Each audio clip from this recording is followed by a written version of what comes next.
Bonjour à tous, bienvenue dans ce nouvel épisode de Podcaps, le podcast où on parle entrepreneuriat, où on parle business, développement personnel, avec bienveillance. L'idée, ce n'est pas de présenter des personnes qui sont sous le feu des projecteurs, mais des personnes qui ont réussi, qui ont fait face à des défis, des problématiques, qui ont rencontré des situations inspirantes. Et aujourd'hui, comme invité, nous avons quelqu'un qui manie aussi bien la tondeuse, les ciseaux, il sculpte des coupes, mais il sculpte aussi de la confiance, il sculpte des sourires. Nous avons pour invité Val, merci de nous accueillir dans ton barbeur. Merci à vous pour cette invitation. Val, est-ce que tu peux te présenter très rapidement? Ouais, bien sûr. Rapidement me présenter. Alors, moi je m'appelle Val, enfin Valentin du coup. Je suis barbeur depuis un certain nombre d'années. J'ai quand même pas mal bougé et voilà, je suis passionné par mon taf et je suis là pour en parler quoi. Super. Bah, c'est vraiment l'idée de nos podcasts, hein, de partager, de diffuser un message bienveillant et d'inspirer les plus jeunes, voire les plus anciens. Et pour commencer ce podcast, comme à chaque invité, je t'ai donné une citation avant d'enregistrer. Est-ce que tu peux nous redire cette citation et ce que tu en penses et quelle est l'idée, qu'est-ce que ça t'inspire? Donc la citation que tu m'as donnée, c'est ce n'est pas d'où vous venez qui compte, c'est où vous allez. Et effectivement, peu importe d'où tu viens et ce que tu as pu rencontrer dans ta vie, l'important c'est d'en tirer profit et surtout de jouer avec les bonnes cartes quoi en fait. Ouais, sachant que moi j'ai la chance de te connaître un peu, on va pas cacher aux téléspectateurs, mais je viens maintenant régulièrement me faire couper ici. Et moi, ton histoire, elle m'a inspiré. Elle m'a donné envie justement de la filmer et de la partager aux plus jeunes, mais comme je dis, même aux plus anciens. Merci. Parce que comme on dit sur cette citation, ce n'est pas d'où vous venez. Toi, ton parcours, tu es né sur Paris. Si tu peux Ouais. nous reprendre un peu ton parcours. Ouais, moi je suis né en région parisienne. J'ai grandi dans un milieu, j'étais en HLM, voilà, j'étais pas dans un milieu, on va dire, c'était pas propice vraiment à bien évoluer quoi en fait au final. Puis dans une petite ville où en fait c'est un peu un gouffre, tu vois, tout le monde, c'est bizarre, tu vois, c'est un milieu un peu de milieu parisien, vraiment un peu les bas quartiers et de ça quoi. Donc bon, et puis au fur et à mesure, en fait, j'ai pas mal bougé par expérience et puis j'ai eu envie en fait de me sortir de ce milieu-là et d'évoluer différemment, de rendre fiers mes parents surtout, qui ont toujours tout fait pour moi, j'ai jamais manqué de rien. Moi, dans mon enfance, mes parents se sont toujours privés, donc il fallait que je leur rende, on va dire, un minimum quoi, tu vois. Donc bon. Voilà, donc j'ai pas mal bougé, j'ai essayé de faire rouler un peu ma bosse et de ça à droite à gauche. Et au final, j'ai eu un parcours un peu difficile au début, surtout au niveau scolaire, pas mal d'échecs scolaires et de ça, machin. J'étais un peu le cancre, le pitre de la classe, voilà. Et par la suite, trouver un métier qui te plaît et puis essayer de jouer correctement et d'en faire quelque chose, d'essayer de se rendre utile en fait, d'essayer de se rendre utile et par ça, essayer d'être heureux quoi, surtout, tu vois. Et comment t'es venu alors du coup la passion pour le barbeur? Oula, bah moi au début c'était vraiment par dépit en fait, si tu veux. J'étais pas du tout destiné à être barbeur, c'était vraiment pas un truc. Enfin, moi la coiffure de base, j'ai fait ça vraiment parce que je pouvais rien faire d'autre. C'est-à-dire que même les lycées pro voulaient pas de moi. Il a fallu que je trouve un travail direct. Donc du coup, au début je voulais faire pâtissier. Mais j'étais pas trop chaud pour les horaires, tu vois. J'étais plus du genre, avec les collègues, aller fumer les pétards à droite à gauche, machin, traîner, machin. Et puis coiffure, on m'a proposé coiffure. Bon, comme tous les mecs, tu vois, à cet âge-là, 14-15 piges, tu vois, coiffure, ça la fout mal. Tu dis au mec, moi, je suis pas, tu vois, coiffeur, qu'est-ce que tu veux que je fasse coiffeur, quoi. Et puis après, par la suite, vu que moi j'étais toujours un peu côté artistique, j'ai toujours un peu dessiné, je me suis dit, je vais essayer, quoi. Il y a quand même beaucoup de côté artistique en coiffure, quoi. Tu vois, tu fais de la création, c'est quand même un truc. Et puis au final, ça m'a pas plu, hein, au début, que je te le dise, c'était tout mon cursus d'apprentissage, mon CAP, on me faisait rien faire au travail, à part passer le balai, faire les shampoings, ça me plaisait pas du tout. J'ai arrêté quelques années, j'ai repris, et puis au final, il y a vraiment le truc du barbeur qui a explosé en France, où ça a commencé un petit peu à s'inspirer des côtés vraiment très américains et de ça, puisque avant le barbeur, t'avais le mec du coin, tu vois, les petits barbeurs à 10 balles et de ça, machin, c'était pas vraiment le rêve, quoi, tu vois, rêve du barbeur, quoi. Puis au final, ça a explosé, je me suis intéressé, j'ai été formé. Et puis au final, c'est là que j'ai commencé vraiment à apprécier ce que je faisais, à apprécier mon métier, à apprécier la coiffure en fait. Donc, et de par les expériences professionnelles que j'ai eues aussi j'ai eu envie en fait de reprendre ça puisque c'était quelque chose qui m'inspirait vachement plus que d'aller faire des escaliers en béton ou d'aller bosser chez McDo. Tu vois, je fais quand même pas mal de petits tafs. Et c'est vrai que du coup, je me suis investi pour réussir à faire ce qui me plaisait en fait par la suite, quoi. Et en vivre, et vivre de ma passion. Et franchement, ça c'est beau, tu vois. Ça, c'est cool. Ouais. Et moi, je voudrais partager une anecdote.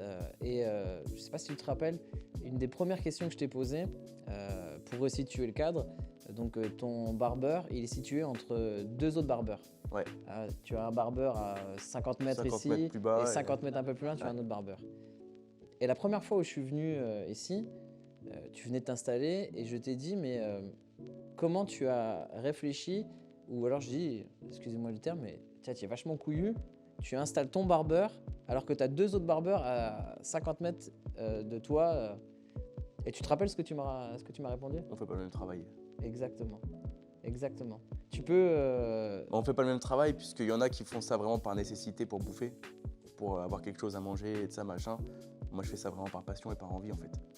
J'aime recevoir les gens, moi, quand je travaille, quand je coupe des cheveux, je pense plus à rien déjà, tu vois, il y a que ma coupe qui compte. Je vais te faire ce qui me plairait, tu vois, je le ferais comme si c'était pour moi en fait. Et surtout,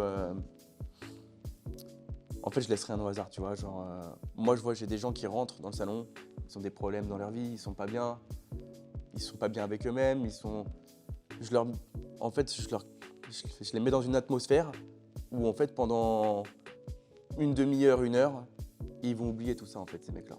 Et quand ils vont ressortir, le mec qui se regarde pas spécialement dans le miroir d'habitude, il va être en paix avec lui-même en fait. Tu vois, il va se sentir bien, il va se dire bon, au moins une chose de bien dans ma vie. Et là, j'ai l'impression vraiment de servir à quelque chose, tu vois. Je me dis, mon métier, ouais, c'est peut-être que de la coiffure. Je suis un petit coiffeur de quartier, hein. Je suis pas, tu vois, j'ai un petit salon à la Crau, tu vois, mais je sers à quelque chose. Les gens, quand ils sortent, ils sont en paix avec eux-mêmes, quoi, tu vois. Ouais. Et ils ont passé un moment où vraiment ils se sont régalés. Carrément. Et ça, c'est super, super intéressant, tu vois, de pouvoir donner de sa personne et satisfaire les gens et se dire qu'en fait, les mecs, quand ils ressortent, ils sont en paix, quoi, tu vois. Et ça, franchement, c'est beau, hein. c'est super gratifiant. Ouais, c'est ce qu'on dit que c'est win-win. Tu n'inventes pas un nouveau concept révolutionnaire à dormir debout où tu mens aux gens. Là, tu es vraiment dans un service et une expérience client. Ouais. Je reste dans la simplicité, tu vois. Le truc, vraiment, on retourne vraiment au primaire du commerce, quoi, en fait. C'est au plaisir de faire plaisir, tu vois. Et moi, c'est ce qui m'avait plu direct. Je me rappelle, elle n'était pas anodine cette question quand je te l'avais posée. Et ta réponse, je m'étais dit, ah ouais. En termes d'entrepreneuriat, forcément, je m'étais dit, voilà, ils partagent les mêmes valeurs que nous, yes. à travers tu vois, nos échanges et le service que tu proposes. On a beaucoup échangé sur certains podcasts où on explique que ce qui fait la différence, c'est pas forcément ton produit, c'est tout le service qu'il y a autour du produit. Ouais, c'est clair. Et toi, c'est ce que tu proposes aujourd'hui, c'est tout le service, le concept que tu proposes autour de ton produit. Et ça, c'est grave cool. Et les valeurs que tu partages. Merci beaucoup. J'aimerais revenir aussi sur ton parcours. Donc tu l'as expliqué que tu n'as pas envie d'être un simple barbier, tu vois beaucoup plus loin. Tu veux, avec toute l'humilité que je te connais, être le meilleur dans ton domaine. C'est vrai. Donc quand le message qui serait intéressant de passer au public, c'est ok, tu fais un métier, peut-être qui n'est pas glamour pour les autres, mais essaye d'être le meilleur dans ton domaine. Et toi, c'est ce que tu essayes de faire au quotidien. Ouais, j'essaye tous les jours. Au quotidien, tous les jours, je me remets en question. Tu vois, je me dis, bon, en fait, c'est un métier qui évolue quand même vachement vite. Tout ce qui est métier de la mode, maintenant, tu vois, tous les ans, ça change de tendance. Tous les 2 mois, on a une nouvelle coupe, tout le temps. Et en fait, je me remets en question tous les jours pour... En fait, ça fait quoi? Ça va faire une dizaine d'années que je fais ça. Tous les jours, je me pousse à me remettre en question et à me dire, ok, j'apprends tous les jours. Tous les jours, j'ai des clients différents. Alors ouais, on a l'impression que c'est un peu tout le temps la même chose. Je fais des dégradés, je fais des coupes à la tondeuse, des coupes au ciseau. Sur chaque personne, ça change puisque chaque personne est différente, tu vois. Et j'essaye toujours de me remettre du coup en question et de me dire, vas-y, il faut que tu pousses vraiment le truc au plus loin de... Tu vois, c'est en fait une perpétuelle remise en question. Tu vois, tous les jours, je me remets en question et je me dis, comment est-ce que je vais faire pour évoluer encore, malgré le fait que ça fait 10 ans, j'apprends encore tous les jours. En fait, c'est un apprentissage permanent, en fait, tu vois. Si tu te remets pas en question tous les jours, demain, tu te réveilles et tu te dis putain, comment ça se fait merde, mon planning était complet il y a un an, j'étais complet tout le temps, j'avais du monde. Là, il y a de moins en moins de monde, comment ça se fait? Bah ouais, mais le mec à côté, lui, il s'est posé les mêmes questions que toi. Il a évolué. Toi, tu as arrêté d'évoluer pendant un moment parce que tu te dis c'est bon, j'ai du monde, je me repose sur mes machins, c'est bon, tranquille, ça roule. Et en fait, si tu te remets pas en question tous les jours, un jour tu te réveilles, lui à côté, il a pris la moitié de ta clientèle, lui là-bas, il a pris la moitié de ta clientèle. Et toi, tu as beau être bonnard, rigolo, proposer un service et de ça, mais si tu n'évolues pas, au fur et à mesure, bah, un jour ou l'autre, forcément les gens ils te laissent tomber aussi, quoi, tu vois. Et en fait, c'est donnant-donnant. Il faut toujours se remettre en question et toujours chercher à évoluer, à être le meilleur dans ce que tu fais. Alors après, je prétends pas être le meilleur barbier du coin, meilleur barbier de France, meilleur barbier de... Comme je t'ai dit, je suis un petit barbier qui a un petit salon à l'accro. Je suis pas... Mais j'aspire à toujours donner le meilleur de moi-même et jamais rien laisser au hasard. Là, voilà.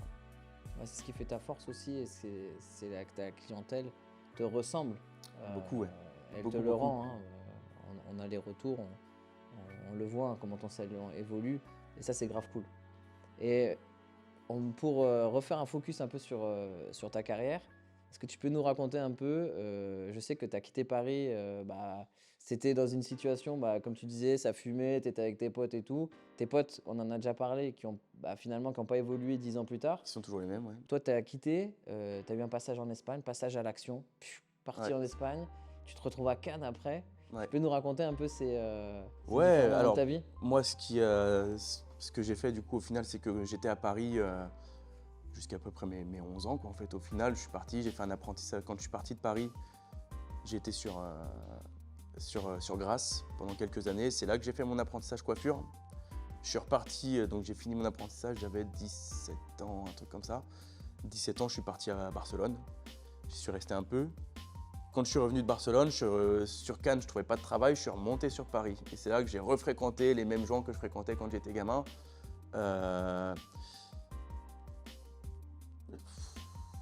a été une période assez compliquée, c'est-à-dire que je suis reparti en gros, là où je m'étais fondé un peu mon petit monde, où j'avais fait un petit peu mes premières expériences professionnelles.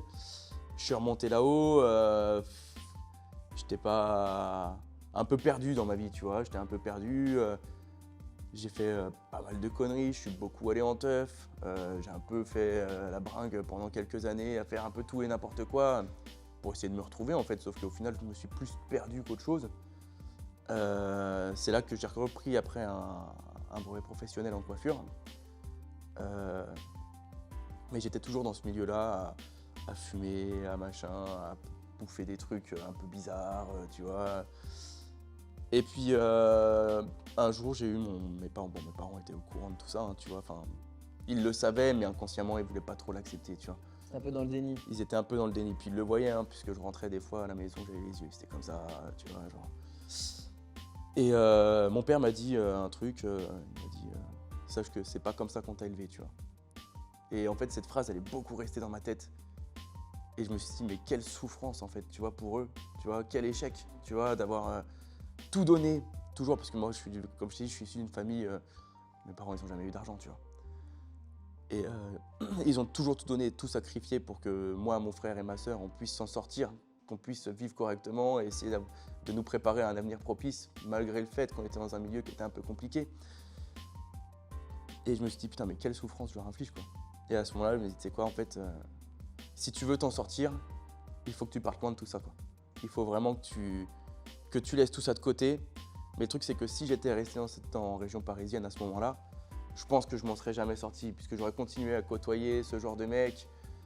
Voilà, Après, je crache pas sur eux, c'est des gens, tu vois, au fond d'eux, c'est des gens gentils, tu vois, mais c'est juste que c'est des gens qui te tirent un peu vers le bas, quoi. Plus les mêmes ambitions. Exact, c'est un cercle où en fait, eux, ils ont leur petit train de vie un peu au milieu des champs là-bas, là, tu vois, dans le 77, à aller en teuf, un machin, et tous les week-ends, et ci et ça, tu vois. Et en fait, j'avais plus envie de ça, quoi. J'avais plus envie de ça. Donc le seul moyen qu'il y avait, c'était vraiment de me barrer loin. Quand je suis parti, j'ai appelé un salon sur Cannes que je suivais sur Insta. Tout bête, hein, tu vois. Genre, ça faisait 2 ans que je les suivais sur Insta. Bonne ambiance, bon délire. bon travail, tu vois. Moi, je vais les appeler, ça coûte rien. Je les ai appelés. Et je leur ai dit, bon, écoute, est-ce que tu cherches quelqu'un? Je suis sur Paris, je vais descendre dans le 06, je vais venir m'installer. Est-ce que tu cherches quelqu'un? Et il m'a dit, bah, écoute, pourquoi pas. Donc, du coup, j'ai été faire quelques mois dans un salon en auto-entrepreneur dans le 9-3 à Aulnay-sous. Et j'ai mis un peu de rond de côté. Et puis, je me suis barré, quoi. Je suis arrivé sur Cannes.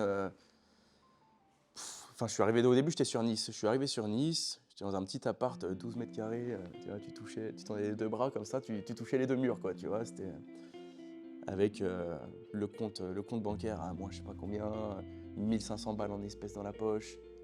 Mais comment je vais faire, quoi, tu vois, bouffer du pain rassis avec des les cubes de Cubor là, chauffés dans un bol, tu vois, à tremper le pain dedans pendant quelques semaines parce que fallait bien que je bouffe un truc. Ah, Mais vraiment en mode galère. en mode galère de ouf.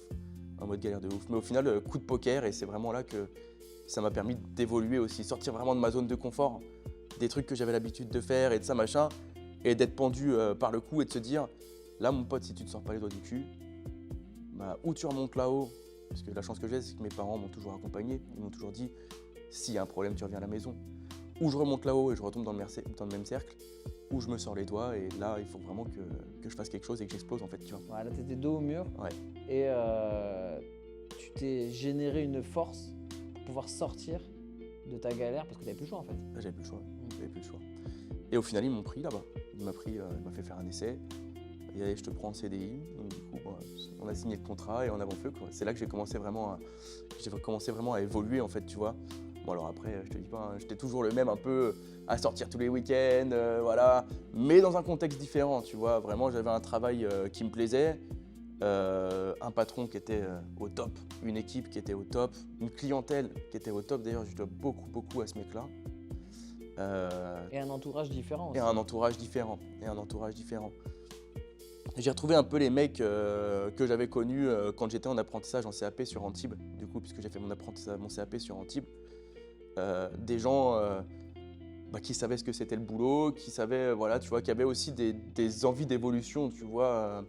Donc j'ai fréquenté un peu des gens que je connaissais auparavant, des connaissances vite fait, mais des gens qui te tirent vers le haut, tu vois, qui aspirent à la bienveillance, à ce que tu t'en sortes, tu vois, et ça, franchement, ça fait du bien. Et c'est ce qui m'a permis. L'importance de l'entourage proche. C'est très important, ouais, de ton entourage, c'est vraiment ce qui va faire, ce qui va te construire en fait, ce qui va faire que tu vas pouvoir évoluer ou au contraire te tirer vers le fond, quoi, tu vois, ouais. Et comment on se retrouve de ce salon à Cannes à couper, être le barbeur officiel sur les yachts des hommes les plus influents du monde? Alors, ça a été moi en vrai. Je sais que t'es très humble. Ouais. Tu nous dis que t'es un petit barbeur et tout, mais t'as quand même. J'ai fait quelques bateaux comme ça. J'ai travaillé un peu dans l'ultra luxe, quoi, tu vois. J'ai été même c'était surtout pendant le confinement, tu vois, où les mecs étaient bloqués ici. Ils pouvaient pas retourner au pays et ça, machin, parce que du coup il y avait des lois, les frontières fermées, les machins, les trucs, donc les mecs, fallait forcément qu'ils se fassent coiffer et de ça. Et par la suite, après, j'ai été rappelé pour aller sur un certain bateau que normalement j'ai pas le droit de citer du coup, puisque j'avais signé une charte de confidentialité et de ça, machin.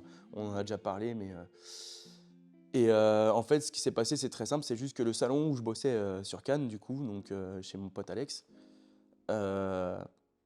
C'est un salon bien réputé dans le 06, tu vois, qui a une grosse notoriété, qui est là depuis un certain nombre d'années.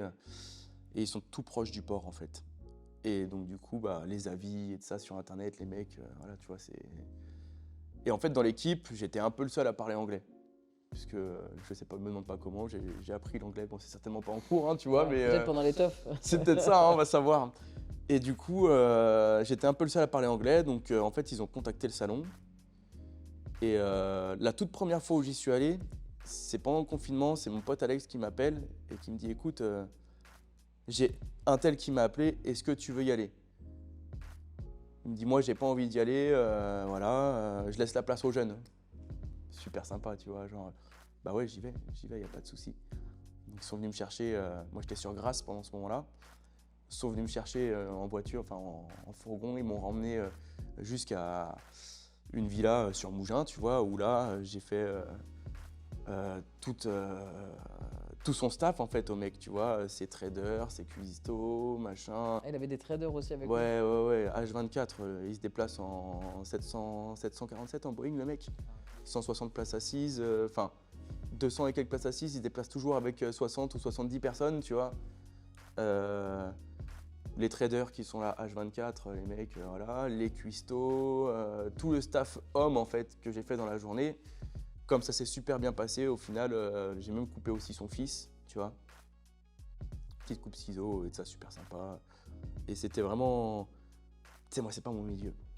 C'était super intimidant, tu vois. J'avais pas où me mettre quoi. J'étais dans mon coin, enfin, tu sais, le petit coiffeur, tu vois, qui vient de nulle part, qui a commencé difficilement quand même, tu vois. Et je me retrouve là et je me dis, waouh, le monde de fou, quoi. Tu vois, genre. Et au final, par ce salon où j'étais, du coup, j'ai eu ces petits contacts-là. Et par la suite, donc là, c'est Alex qui m'avait donné, qui m'avait offert en gros cette opportunité, tu vois. Alex, si tu nous écoutes, on te remercie. Hein. Ouais, grave. Merci beaucoup, mon pote Alex. Il m'a beaucoup inspiré, ce mec-là, tu vois. Genre, ouais. Si je suis comme je suis aujourd'hui dans mon boulot, c'est vraiment grâce à lui. Beaucoup, quelqu'un vraiment de bienveillant, quelqu'un de gentil, qui fait très bien son travail, très agréable avec ses clients. J'ai pris beaucoup de ce qu'il fait lui, tu vois, vraiment, tu vois, appeler mes clients mon pote tout le temps, enfin des petits trucs, tu vois, c'est des petits trucs de rien, mais qui font que les gens, Ça les met à l'aise. ils appartiennent au salon, tu vois, ils sont vraiment dans le truc, dans le délire, je vais chez mon pote, quoi, tu vois, genre c'est pas juste du commerce ou voilà, tu vois. Et par la suite, après, pareil, j'ai été sur un bateau, du coup, enfin, sur un gros bateau, tu vois, genre plus gros yacht à voile du monde, le truc, incroyable. Et ils ont appelé le salon au début, et puis ils ont dit, bon, bah voilà, est-ce que vous faites les coupes sur les bateaux? Donc, moi, je l'avais au téléphone, je regarde mon pote Alex, je dis, ouais, écoute, est-ce qu'on fait les coupes sur les bateaux ou pas? Il me dit, ouais, mais ouais, on fait les coupes sur les bateaux, ouais. Donc le mec, je lui dis, ouais, mais alors, avant 9h, après 19h, en dehors de mes heures de travail, ou entre midi et 2. Le mec, il dit, ok, vous parlez anglais? Je dis, bah ouais, je parle anglais. On vous rappelle. On fait un peu la journée et de ça, machin. 1h, 2h après, le mec nous rappelle. Il rappelle le salon. Et il dit, bon, bah, c'est tant d'euros pour tout de suite maintenant. Tu peux nous dire le tarif? Cher. Cher. Si bien que du coup, mon pote, il m'a dit, bah écoute, ton planning, on va le plier, on va voir ce qu'on va faire, on va appeler les clients, on va les prendre. Et à ce moment-là, j'ai dit, vas-y, je prends le sac, on y va. Les mecs le bateau était tellement grand qu'ils rentraient même pas dans le port. Ils sont venus me chercher en annexe, sur le bord du port. Ils m'ont emmené jusqu'au bateau. Non, mais ça m'intrigue. Quand tu dis cher, c'est 4 chiffres. 4 chiffres? Ouais. Et le premier chiffre, c'est quel chiffre? C'est un 1. D'accord, mais c'est 4 chiffres. C'est cher. Ouais. Et du coup, les mecs, bon, ils viennent me chercher et de ça, ils m'emmènent.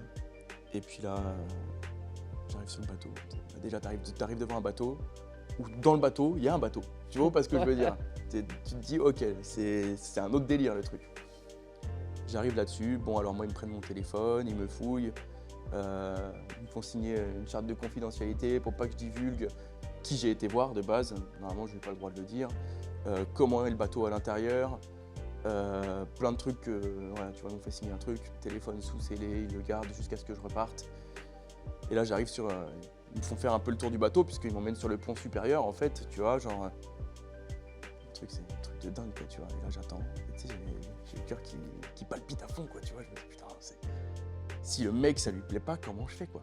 Tu vois, comment je suis sur son bateau, dans la baie de Cannes, le mec en plus, enfin, avec l'argent qu'il a, on va dire, c'est quelqu'un de très influent dans le monde quoi, tu vois. Je me dis si ça lui plaît pas, comment je fais quoi? Et puis moi, je revois plus jamais Cannes. Ouais, c'est exactement ça, je me dis, il me coule du béton au pied, on n'entend plus jamais parler de moi, puis ça fera pas la une des médias quoi, tu vois, genre. Et tu sais, je me dis, est-ce que vraiment c'est ma place? Est-ce que je mérite d'être là, tu vois? Je me dis, merde, d'où je viens et de ça, est-ce que vraiment c'est à moi que ça arrive ce truc-là? Au final, le mec arrive, puis tu sais, je me suis dit, ça va sûrement être un de ces blindés bling-bling, tu vois, qui va me dénigrer complet parce que pauvre petit coiffeur, tu vois, truc comme ça, et puis au final, pas du tout, tu vois, le mec arrive. Déjà, C'est ouf parce que au niveau du paraître, les gens quand ils ont de l'argent, vraiment, ils n'ont pas besoin de le montrer. C'est-à-dire que On est d'accord. tu vas croiser un mec dans la rue qui a sa ceinture Hermès, son truc, son machin, il a peut-être pas autant que ce que tu penses. Parce que lui, quand il est arrivé, qu'il est sorti de son appart, enfin de ses quartiers sur le bateau, et qu'il avait un vieux jogging Quechua, tu vois, troué, tu vois, un t-shirt qui a plus de forme, le truc ça doit faire 8 ans qu'il le lave le bordel, tu vois. Et que tu le regardes et tu te dis putain ce mec là, demain je le croise devant le Franprix, je lui jette une pièce, tu vois. Et en vrai, le mec il est... Il pèse même dans le monde. il pèse dans le monde, Ouais, il est c'est influent dans quelqu'un le de monde. très très influent sur... je pense que même politiquement, à mon avis, le mec il a des répercussions quoi, tu vois, genre... Et il arrive et... bonjour monsieur, du coup, donc en anglais, tu vois. Et il arrive et... Salut, tu vas bien? Et tu sais, ça me met direct à l'aise en fait, parce que... Ça a détendu tout de suite. Ouais, de suite. l'atmosphère. Et puis du coup, donc je lui demande qu'est-ce que vous voulez comme couple. Donc il s'installe. D'ailleurs c'était un peu la merde puisque tu sais, vu que c'est sur un bateau, que tu es au milieu de la mer, il y a beaucoup de vent. Donc je l'installe, je mets le peignoir qui vole dans tous les sens et tout. Je me dis ça fait pas pro, tu vois, genre ça fait pas pro du tout quoi. Et puis au final, je mets le peignoir et ça. Bon, qu'est-ce qu'on fait comme couple? Et il me dit bon bah, je veux une petite coupe pas trop courte, machin. Donc je lui faisais la coupe et la barbe. Donc j'avais demandé à son service de me ramener une bouilloire avec un cul de poule pour que je puisse lui faire la serviette chaude et de ça, tu vois. Genre j'avais fait un truc bien, une belle mise en place, tu vois, quand même. Puis je me dis que je pouvais me le permettre puisqu'il y a quand même des gens qui sont là pour lui, tu vois, donc voilà. Et puis il fallait que je lui propose le meilleur des services, quoi, tu vois, genre.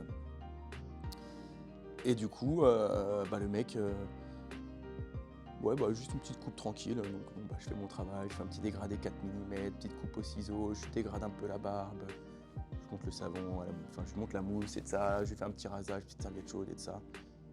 Le mec content, mais tu sais, c'est des gens qui te montrent pas trop leurs tu sais, ils sont pas expressifs du tout, tu vois. Genre, puis bon, t'imagines, on n'a pas échangé quoi, tu vois, puisque il était sur son iPad, sur ses trucs de traits, des conneries comme ça, et d'action et tout, et puis moi, je fais mon taf quoi. Puis déjà, j'étais tellement sous pression que en fait, j'aurais même pas pu parler, tu vois. J'aurais bégayé quoi.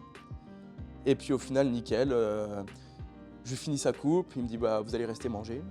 Je lui dis non, moi puis je devais retourner au travail quoi, tu vois, j'avais des clients de base, j'avais un planning qui était blindé la journée. Si, je dis non, je peux, si, vous allez rester manger. Bon je vais rester manger, je vais pas. Voilà. Toi tu repenses encore à la truc de béton. Ouais, grave. Donc du coup, j'ai été manger avec l'équipage et de ça, machin. Donc sur le bateau, t'as un self, mais avec des chefs et tout.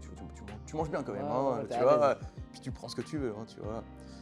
Et puis au final, je suis retourné au salon et voilà quoi.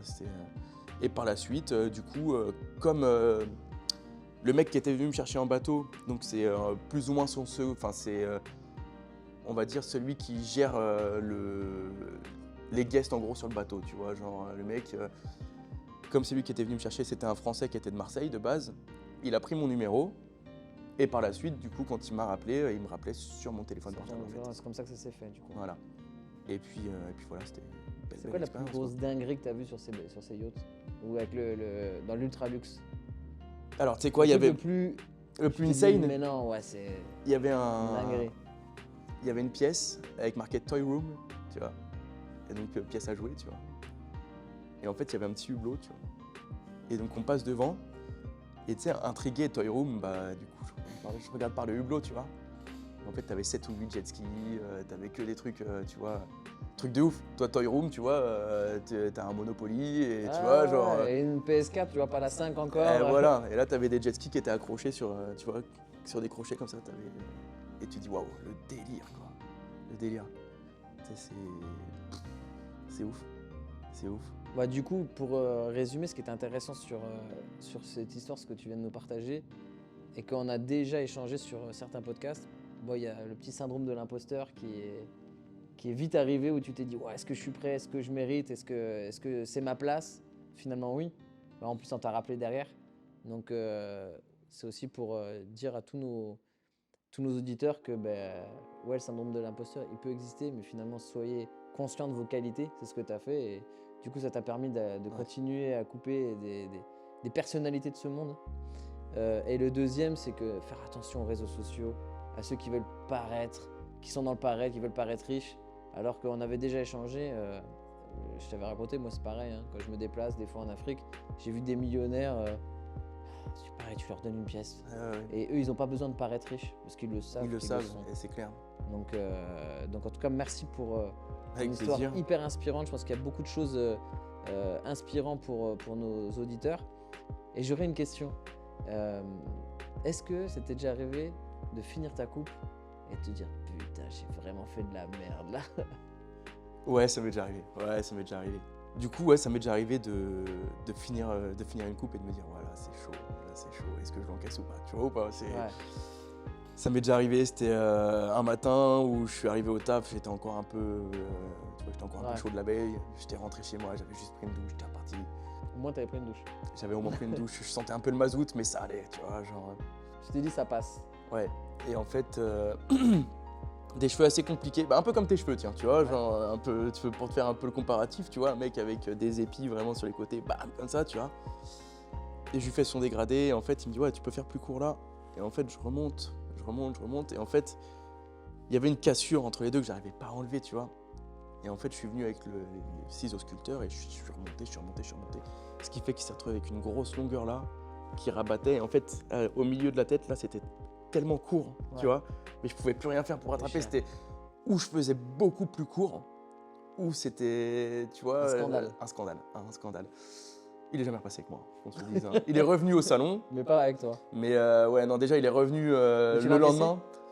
Bah, je l'ai encaissé, oui, je l'ai encaissé, puisque comme j'étais pas à mon compte non plus, tu vois, vu que j'étais salarié, je peux pas me permettre d'offrir une coupe parce que j'ai fait de la merde, en fait, tu vois.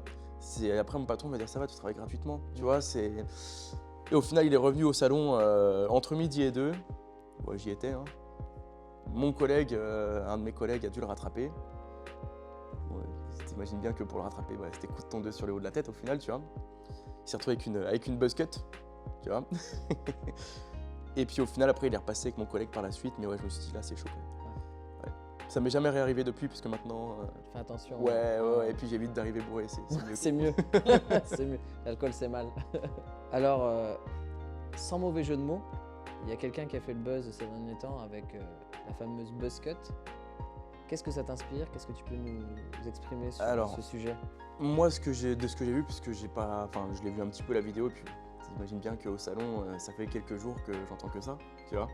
Donc on en rigole quand même avec les collègues, puisque bon, voilà, tu vois, c'est, voilà. Mais en vrai, tu vois, j'ai été voir le mec, j'ai été voir son profil et de ça, machin, puisque du coup, ça m'intrigue. Je me dis merde, il se fait descendre par tout le monde de tous les côtés. Est-ce qu'il est, tu vois, ça revient au mérite. Est-ce que le mec il mérite ça? Est-ce que c'est fait exprès? Est-ce que, tu vois? Mais pas du tout, en fait, le mec est pas mauvais, tu vois, franchement, je te jure, quand j'ai été voir, il fait du bon travail, le mec, tu vois. Le truc, c'est que, comme je t'ai dit tout à l'heure, moi, mes clients, toujours, je m'adapte, je sais ce que j'ai fait avant, je sais ce que je vais faire après, tu vois, au fur et à mesure, par rapport à ses cheveux, par rapport à son visage, par rapport à ce qu'il en fait, parce que si le mec, il les coiffe pas, si le mec les coiffe, enfin, ça dépend, tu vois, genre, et son implantation et tout, enfin bref, il y a plein de facteurs qui rentrent en compte, tu vois, genre... Et je pense que son diagnostic était mauvais au mec en fait, tu vois. Il a voulu faire des buzz cuts parce que le travail qu'il fait est bon, tu vois, ses contours sont droits, son machin, son truc.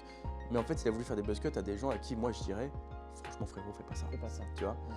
Et le problème qu'il y a, c'est que aussi, tu vois, il a travaillé sur, enfin je pense, hein, c'est un avis personnel. Après, tu vois, je suis pas un monstre de barbier, tu vois, mais c'est un avis personnel et je me dis, je pense que il a pas su adapter sa technique, c'est-à-dire que quand tu vas faire des contours, tu vois, genre les buzz cuts, ça se fait beaucoup sur les afros de base, tu vois, c'est un truc, normalement, les afros, c'est ou cheveux courts, ou tu fais de l'afro classique avec vraiment une grosse densité au-dessus, que tu vas venir twister ou quoi, tu vois.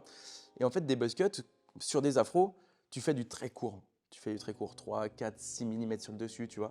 Et en fait, c'est ce qu'il a envoyé, mais sur du type caucasien, en fait, tu vois. Et le truc, c'est que tu peux pas envoyer une coupe sur un type caucasien que tu enverrais sur un afro, tu vois. Les contours, tu vas pas les faire de la même façon. Là, tu vois, moi, de ce que j'ai vu sur cette vidéo, c'est qu'il a fait des cheveux vraiment très très courts et qu'il a tapé des contours laser, c'est-à-dire qu'il a vraiment tapé dans l'implantation très loin, tu vois. Et tu peux pas, en fait, tu vois, sinon ça te fait un front, c'est une péninsule, c'est plus un front que tu as, tu vois, genre... C'est une piste d'atterrissage. Ah ouais, non, mais c'est...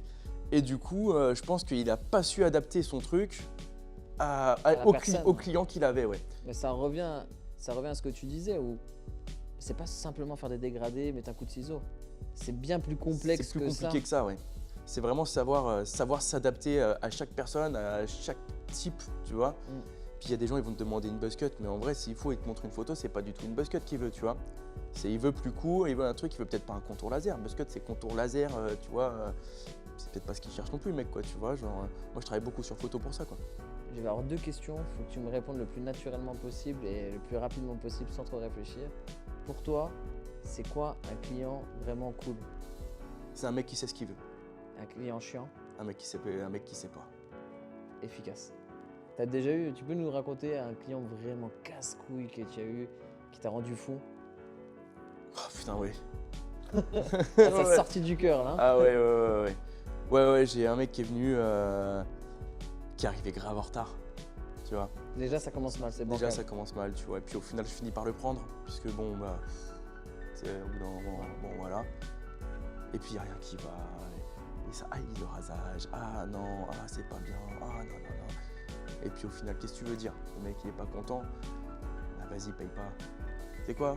Je viens de passer du temps sur toi, j'ai fait ma prestation. En plus t'arrives en retard. Ouais, et puis, bah, tu sais quoi? Bah, vas-y, mais t'es pas content, ne paye pas, quoi. Tu vois. Puis au final, il reprend rendez-vous. Oh le bougre. Et ce rendez-vous, il vient pas. Non. Je te jure. Donc, ouais, là tu vois, c'est des trucs où c'est Vraiment le relou quoi. lui. relou. Après, bon, bah, il vient pas souvent. Ouais. Parce qu'il est revenu après? Ouais, il est revenu après. D'accord. Bon, on dira pas son nom, on mettra pas Non. son nom dans le lien. Non, mais Dans les commentaires. Il se reconnaîtra. oui, je pense. Ouais. S'il voit le truc, je pense qu'il saura. Hein. Avec tout le respect du dos. Hein. Bien sûr.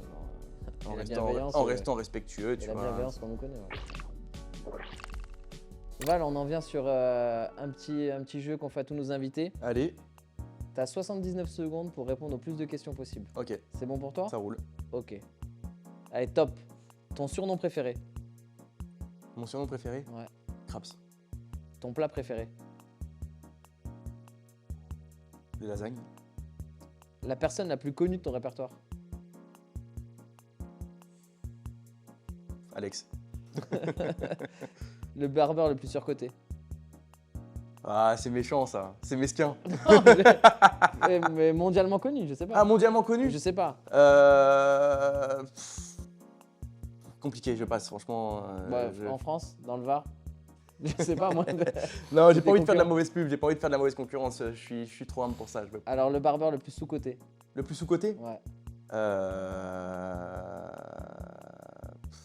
Compliqué.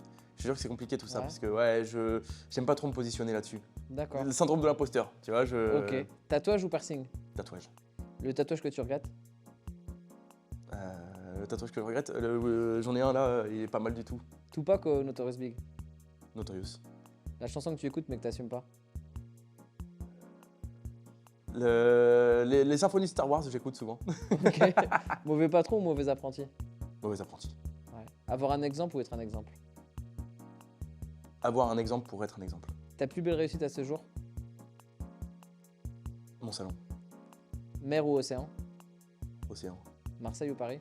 Paname. Rap US ou pop? Rap US. MMA ou boxe anglaise? Anglaise. Ta pizza préférée? Chorizo. Sucré ou salé? Salé. Ok, je te remercie. Avec plaisir. Ok, on a une petite vidéo à te montrer. Ouais. Quelqu'un qui t'a passé un message, il avait une question à te poser. Il avait une question à me Il poser. avait une question à te poser. Salut Val. À chaque fois tu dis je suis le meilleur d'entre nous, on n'arrive pas à suivre avec Kinou et moi au niveau de la qualité de coupe. Mais avoue, est-ce que une fois il y a Kinou ou moi, on a fait une coupe et tu t'es dit bah ouais franchement je vois pas trop la différence avec moi. Allez, on verra si t'arrives à me répondre. Donc là, un petit message de Lucas. Ouais, Lucas, mon apprenti, qui pose une petite question bien piquante. Lucas, c'est arrivé une fois que. Alors, Lucas et Kev, c'est les deux mecs avec qui je bosse. C'est arrivé, là, par rapport à ce qu'il vient de dire, c'est arrivé que des fois, je regarde la coupe et que je me dise, ouais, là, il est chaud. Là, c'est bien ça. Ça, c'est vraiment bien. Mais il y a toujours un petit truc, tu vois, qui fait que. En fait, on n'est pas des machines, tu vois. C'est-à-dire que même s'ils font un truc très bien et que vraiment c'est top, il y a toujours un petit truc qui fait que, même moi sur mes coupes, qui fait que c'est pas parfait et que tu pourrais toujours faire mieux. Toujours. Tu vois? Et ce qu'il y a, c'est que ils se remettent pas assez en question, les deux. Tu vois ou pas ce que je veux dire? Mais oui, c'est arrivé qu'une fois, Kev ou Luca, ils sortent une coupe et que je leur dis, tu sais, je leur dis souvent que c'est bien.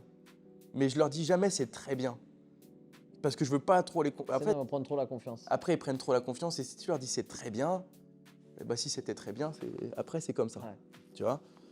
Et en fait, je veux qu'ils se remettent en question tout le temps. Donc je leur dis c'est bien. Mais il y a des fois où ils ont sorti des coupes où franchement, je vais pas dire que c'était pareil que moi, puisqu'on a tous une façon, même si je leur ai donné des techniques, ils les font différemment quand même. Tu vois, parce que je veux dire, moi je leur donne des grandes lignes, je leur donne un truc vaste, après ils en font ce qu'ils veulent. Et il y a des fois où ils ont fait vraiment des très très belles coupes, mais vraiment des très très belles Moi, coupes. je me rappelle que j'ai un de mes potes qui est arrivé au bureau. Je pensais que c'était toi qui l'avais coupé. Et bah au final, tu vois, Ouais, et que c'était Kinou, je crois qu'il a. c'était Kev qui l'avait fait, ouais. Une Ouais. cuenta. Mais il y a des fois où C'est ils la ont... cuenta de jus. Ouais, la cuenta. Elle burst fade.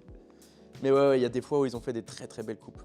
Mais attention, c'est ce que je leur dis tout le temps, c'est qu'une belle coupe, sur un malentendu, une fois, même le plus pourri, il peut la faire. Le plus dur dans ce métier, c'est pas de faire une belle coupe, c'est d'être régulier. Ouais. C'est la régularité. C'est de proposer tout le temps la même prestation, tout le temps le même service, toujours la même qualité de coupe à chaque passage, à chaque client. C'est ça le plus compliqué. Ouais, c'est comme dans les affaires, hein. Il y a des gens, ils veulent faire de l'argent tout de suite sur un coup, mais ils n'ont pas une vision à long terme Exact. pour pérenniser les clients, pérenniser les affaires. Ouais, le plus dur, c'est la régularité. Et C'est d'être régulier. Et c'est hyper intéressant ce que tu dis par rapport à comment tu éduques professionnellement tes employés. C'est de ne pas leur dire « Ok, c'est bien ce que tu as fait, mais on peut encore faire mieux ». Tu leur donnes en fait ce goût de l'excellence et de toujours s'améliorer, de se remettre en question. Toujours. Moi, ce que je fais le matin, je sais pas si eux, ils le font, mais je leur ai déjà dit. Tu vois, là, demain, je commence ma journée. Ce que je fais, c'est que le soir, avant d'aller me coucher, je regarde mon planning. Je vois le nom de tous mes clients. J'ai de la chance là-dessus, c'est que j'ai une super bonne mémoire. Quand je vois un nom, pas toujours, mais là, dans 80% des cas, je sais qui c'est. Et je sais ce que je lui ai fait comme coupe. Et à chaque fois, je me dis, ok, lui, la dernière fois, le rendu, c'était comme ça. J'ai fait comme ça. Qu'est-ce qui va être mieux? Qu'est-ce qui va me faire perdre moins de temps avec un meilleur rendu sur ma coupe? Comment est-ce que je vais procéder pour lui faire mieux que la dernière fois? Et à chaque fois. Et tous les jours, quand je commence ma journée, je regarde mon planning et je me dis, lui, j'ai fait comme ça, il faut que je fasse comme ça. Lui, j'ai fait comme ça, je vais faire comme ça. Et je teste. Et je vois. Et au fur et à mesure, j'essaye toujours d'avoir le meilleur rendu. Et ils le font ça aussi, tes gars? J'arrête pas de leur dire. Ouais. Maintenant, est-ce qu'ils le font? Je vais pas les forcer. Une fois qu'ils sont chez eux, ils sont plus au travail. Hein. Je vais pas les forcer, tu vois. Mais c'est super important. C'est super important. Moi, ce qui me surprend avec toi, c'est en fait, quand on échange, parce que bon, comme tu dis, hein, c'est aussi des fois une thérapie aussi, hein, qu'on vient, et quand on échange, c'est ta maturité par rapport à ton âge. Merci. C'est vrai, parce que si tu peux nous rappeler ton âge. J'ai 28 ans. 28 ans, des fois j'ai l'impression que je parle à quelqu'un que ça fait 30, 40 ans qu'il est dans les affaires, tu vois, dans ta façon d'intellectualiser, de te projeter. Et là, ce qui est intéressant de partager, du coup, pour nos auditeurs, c'est on peut être à un moment clé dans sa vie, dans la teuf, la drogue, l'alcool, les soirées, et puis au bout d'un moment, se dire ok, stop, un déclic et on avance. En fait, le point de situation où on est, le point de départ, c'est pas forcément notre point d'arrivée. Ouais. Et tu as une maturité quand on échange en termes de business, en termes de conception des affaires, de la gestion des clients et de tes affaires, qui est assez mature par rapport à ton âge. Et ça, c'est super cool de parler Merci avec beaucoup. toi. Merci. Comme tous nos invités, on leur fait le petit jeu de la playlist inspirant. Donc, si ton métier de barbier était une chanson, ce serait quoi? Sultan of Swing de Dire Straits. Ok. Petit moment détente. Quand tu as besoin de te détendre après une longue journée, quand tu as eu des clients plutôt relous, quelle chanson tu mets pour te créer une ambiance apaisante?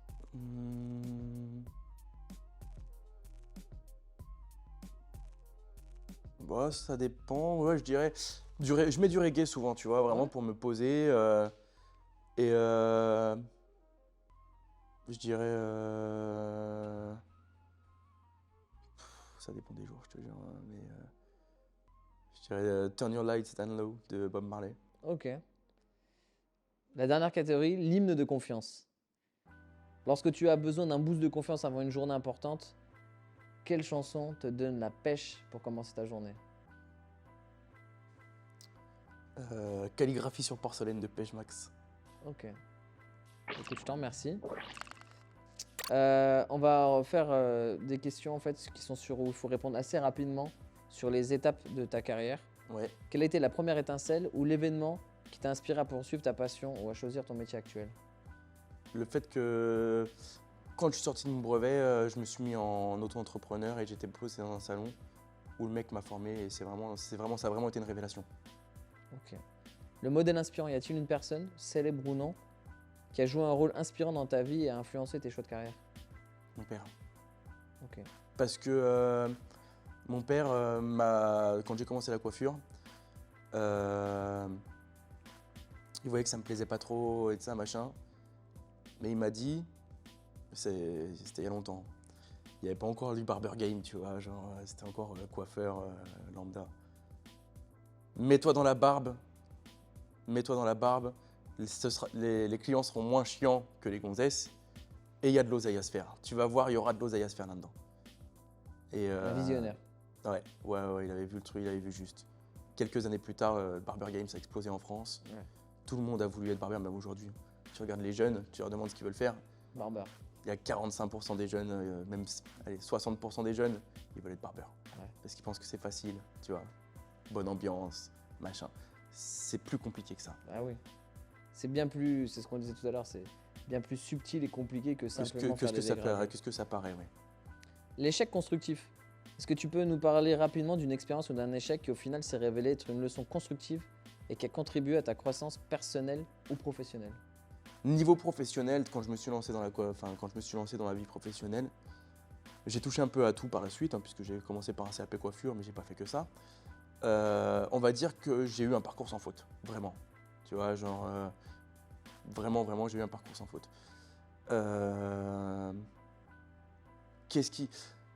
Les échecs vraiment que j'ai pu avoir, c'est dans mes relations amoureuses.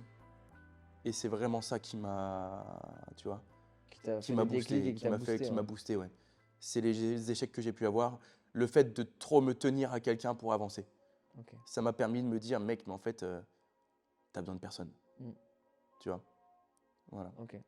Après, je sais que tu m'as confié que ta femme actuelle, c'est aussi elle qui a été le boost Ouais, positif à bloc. et qui t'a dit vas-y, lance-toi, t'as À toutes les bloc. capacités. Là, Ouais. si aujourd'hui j'en suis où j'en suis, c'est vraiment grâce à elle que je le dois. Donc le concept de derrière chaque grand homme Ouais, se cache une femme extraordinaire. exact. Tu valides? Ouais, à fond. Le défi personnel. As-tu relevé un défi personnel ou professionnel qui, malgré les difficultés, t'a laissé des souvenirs inoubliables? Ouais, le fait d'être parti de Paname et d'avoir commencé avec rien ne savant pas si j'allais pouvoir rester ou quoi ou qu'est-ce, tu vois. Et j'ai rencontré des gens sur Cannes, sur Nice et de ça, et ouais, belle expérience en vrai. Si c'était à refaire, franchement, je le referais. Parce que les gens ne s'en rendent pas compte, mais quitter Paris, quitter votre ville, votre village, votre région, T'arrives dans un partir endroit dans l'inconnu, t'arrives c'est dans pas un facile. endroit où tu connais personne, tu vois. T'es un peu livré à toi-même, surtout quand t'es dans cette situation-là où t'as pas un rond, t'as pas de travail, tu sais pas comment tu vas faire. Ça te permet, enfin, tu te poses les bonnes questions en fait, tu vois, genre tu te poses pas de questions inutiles, tu vois. C'est vraiment tout est bon à prendre, vraiment. Et c'est vraiment une expérience que ça, enfin, si c'était à refaire, je le referais 1000 fois. Je le ferais peut-être pas pareil. Je serais peut-être un peu plus conscient et peut-être que je serais un peu plus prudent sur ma façon de le faire. Mais ouais, je le referais direct. Tu vois. Dans les moments Eureka, si tu avais un conseil à donner à toi à 18 ans, ce serait lequel? Gaspille pas ton temps. Surtout ça, gaspille pas ton temps en fait. Arrête de trop tout prendre à la légère. Arrête de trop tout prendre à la légère et investis-toi dans ta vie réellement plutôt que de laisser vivre les autres à ta place. Ok, super. Et quels sont tes projets futurs? Est-ce que tu peux nous partager tes projets futurs, tes ambitions? Ouais, moi ce que j'aimerais beaucoup, c'est former des mecs, vraiment, c'est quelque chose qui me plaît, je me suis rendu compte, c'est la première fois que je forme des gens là avec Kev et Luca que j'ai, et je me rends compte que j'adore former des gens parce que pareil, en fait, c'est super gratifiant, tu te dis putain, je sers pas à rien quoi, les mecs, je leur apprends un métier, je leur donne un peu tous mes filons et de ça, machin, tout ce que je connais quoi, tu vois. Et on te le rend bien en plus. Tu vois pas ce que je veux dire? Bon, alors c'est pas avec tout le monde, hein. Des fois tu vas tomber sur des têtes de cons, tu Forcément, vois. c'est de l'humain. Moi la chance que j'ai c'est que je suis tombé sur 2 mecs qui sont vraiment vraiment bien. Voire même exceptionnels, je te jure, hein, parce que trouver quelqu'un, tu sais que c'est pas facile. Trouver quelqu'un de confiance, trouver quelqu'un qui, tu vois, qui s'investit. Et j'ai 2 mecs qui franchement je remercie parce qu'ils sont vraiment très investis et ils sont au top. Et ils sont grave à l'écoute.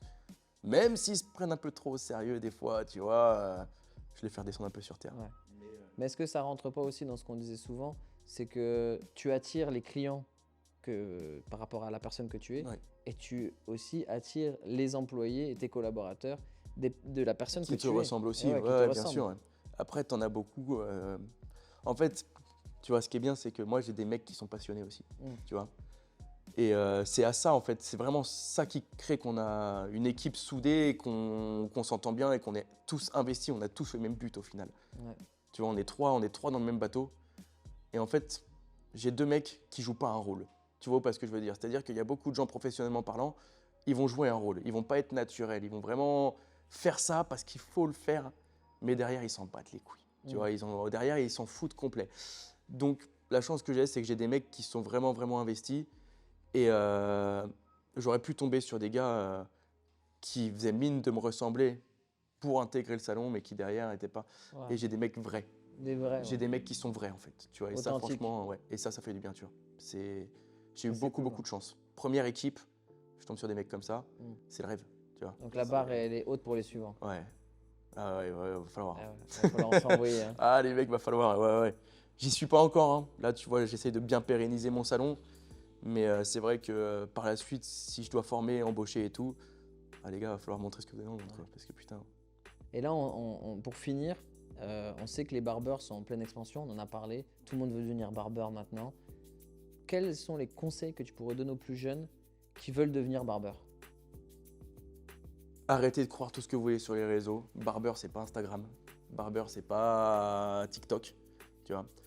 C'est bien plus profond que ça. Il faut vraiment que ce soit passionné. C'est vraiment un métier. Si t'es pas passionné, c'est pas un métier où tu vas réussir. C'est pas un métier où tu vas réussir à faire quelque chose ou quoi. C'est vraiment un métier de passion. Et laisse libre cours à ta créativité et vas-y, lance-toi quoi. Tu vois, lance-toi. Crée ton identité. Crée ton identité en tant que barbeur. Tu peux suivre les tendances, mais il ne faut pas que les tendances fassent ton métier non plus. Tu vois pas ce que je veux dire? C'est-à-dire qu'il faut que tu restes fidèle à toi-même quand même. Va pas te perdre dans ce que tu peux voir sur les réseaux et de ça machin si ça te ressemble pas quoi. Ouais, ça rejoint ce que tu disais, de rester authentique. Ouais, toujours. Ok. Selon toi, quelles sont les clés de la réussite? La passion. La passion. Ouais. Pour moi, c'est la passion, la rigueur, l'amour du travail bien fait, tu vois. Et putain, la ponctualité quoi. Et aussi, du coup, comme je te disais tout à l'heure, la régularité. Ouais. Régularité, passion, amour. Et normalement. On a tous les ingrédients pour Ouais, réussir. normalement, ouais, tu fais une bonne potion avec ça. Ok, parfait. Tu as un mot à rajouter pour nos auditeurs pour la fin de ce podcast? Croyez en vous, même si c'est pas toujours facile. Peu importe d'où vous venez, c'est vous qui avez les cartes en main, donc vous pouvez faire quelque chose de bien. Vous pouvez faire de l'or avec de la merde, les gars. Eh ben Val, frérot, je te remercie de nous avoir Merci accueillis. à toi, Franchement, c'était grave merci cool. à vous. Ça fait plaisir, on a passé un agréable moment. Ouais, c'était cool, franchement, j'ai bien Et kiffé. avec toute l'équipe, je pense qu'on revient cette semaine pour se faire couper. Yes, avec plaisir. Merci. Merci à vous. Allez, à bientôt les gars. Ciao.